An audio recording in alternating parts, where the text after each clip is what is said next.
In this video, I'll be giving you the best guide to completing the Bye Bye Dark Ether Easter egg on the Call of Duty Black Ops 6 Zombies Liberty Falls map. To begin this Easter egg, activate the Ether device by opening up the map and making your way to the Holy Falls Church, where you will enter the Dark Ether. Inside the Dark Ether, you'll find the giant Ether device that you need to interact with to start the main quest. Before doing anything else, you'll need to acquire the jet gun, which can be obtained by either spinning the mystery box or crafting it. To craft the jet gun, you'll need to find 3 different parts: the handbrake, the water pressure gauge, and the wire spool. To get the handbrake, kill zombies underneath the ether storm in the cemetery until approximately 20 zombies are defeated, causing a tool shed key to drop.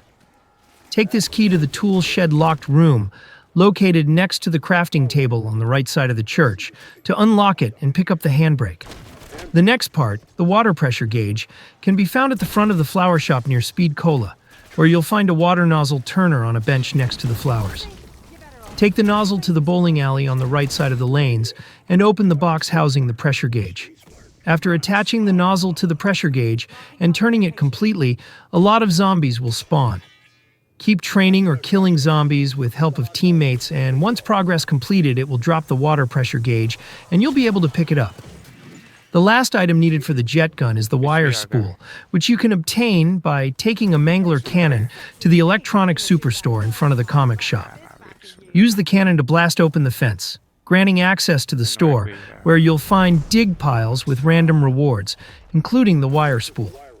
After collecting all 3 parts, head to the motor lodge on the 2nd floor. Zombies will break out of the hotel room at the end of the hallway.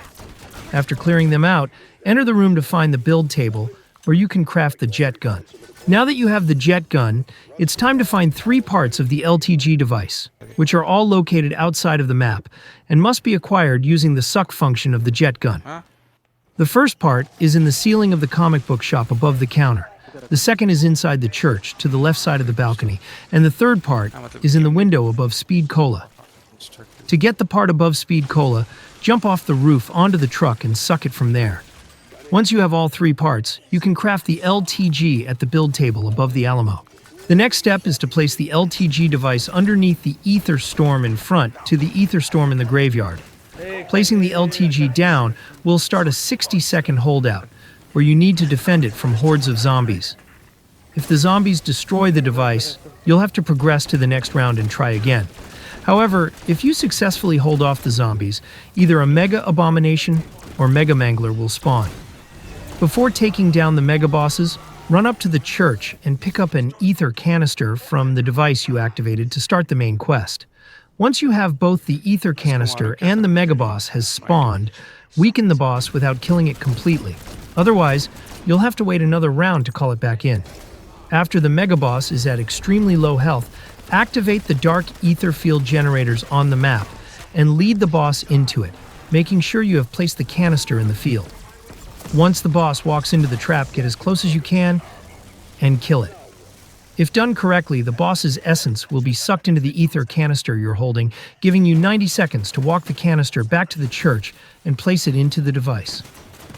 When the fully charged canister is placed into the device, it will spit out a Strauss device that you can now equip as your lethal. You need to take the Strauss device to 3 ether turrets scattered around the map.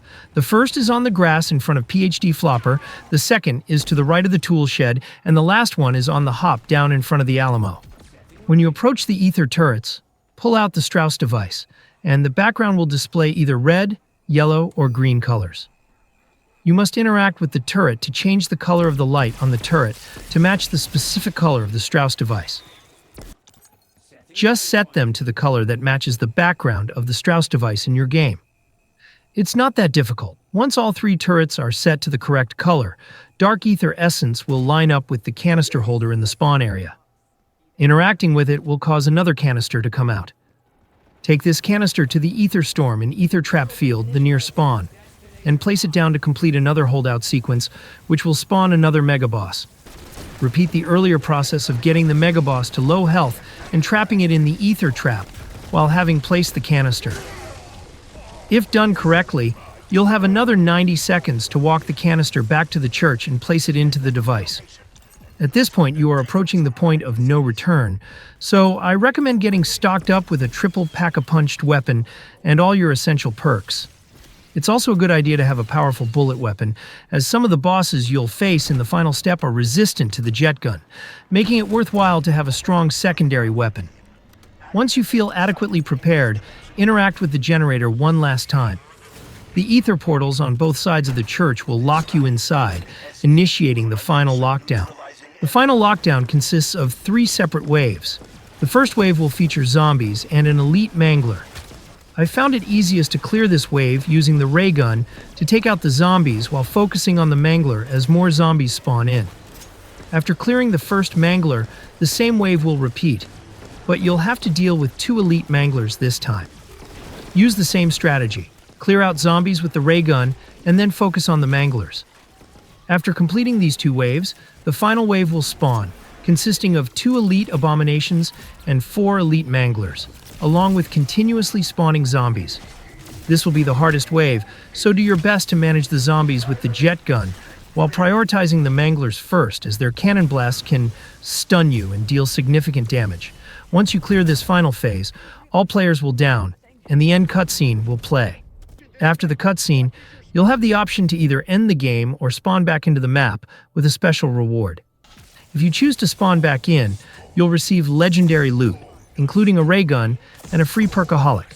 If you found this tutorial helpful, be sure to leave a like and subscribe for more Call of Duty Black Ops 6 Zombies guides. Have a good one and stay safe.